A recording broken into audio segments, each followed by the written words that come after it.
بسم اللہ الرحمن الرحیم۔ دوسروں کی خوشی آپ کو نقصان نہیں پہنچائے گی، ان کی دولت آپ کا رزق کم نہیں کرے گی۔ پاکیزہ زندگی گزاریں، دوسروں کے لیے وہی چاہیں جو آپ اپنے لیے پسند کرتے ہیں۔ کبھی کسی کے کام آنا اس لیے نہ چھوڑ دینا کہ وہ تمہارے کام نہیں آتے، یہ سب نیت کا کھیل ہے۔ اجر دینے والی ذات صرف اللہ کی ہے۔ اگر انسان کو غرور اور تکبر کے بارے اللہ کی ناراضگی کا علم ہو جائے تو وہ صرف غریبوں میں بیٹھے گا اور صرف مٹی پر ہی بیٹھے گا۔ دل کو قابو میں رکھنا اور اختیار ہونے کے باوجود ناجائز خواہشات پر عمل نہ کرنا اصل مردانگی ہے۔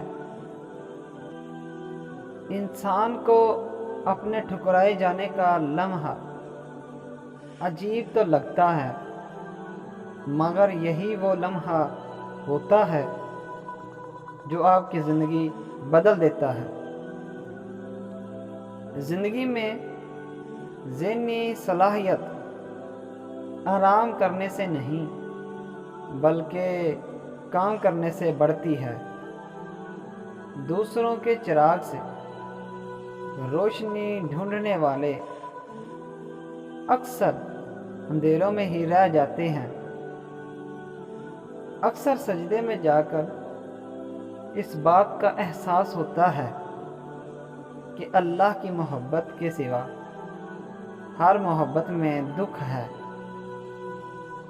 بولنے کا حق چھینا جا سکتا ہے مگر چپ رہنے کا نہیں۔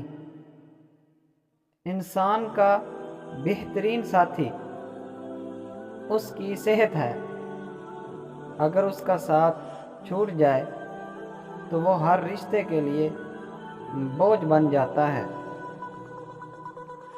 بے وقوف سے بحث کرنا دراصل یہ ظاہر کرتا ہے کہ بے وقوف ایک نہیں بلکہ دو ہیں۔ معزز بننا چاہتے ہو تو دوسروں کی عزت کرو، کیونکہ ایک معزز شخص ہی دوسرے شخص کو عزت دے سکتا ہے۔ یہی انسانیت کا کمال ہے۔ میں نے بہت سی تلواریں دیکھی ہیں جو ایک کو دو کر دیتی ہیں، مگر عشق کی تلوار پر تعجب ہے، یہ دو کو ایک کر دیتی ہے۔ وہ لوگ کبھی گھر سے نہیں نکل پاتے جو یہ دو کام کرتے ہیں۔ نمبر 1، محنت کرتے ہیں مگر اللہ پر یقین نہیں رکھتے۔ نمبر 2، اللہ پر یقین رکھتے ہیں مگر محنت نہیں کرتے۔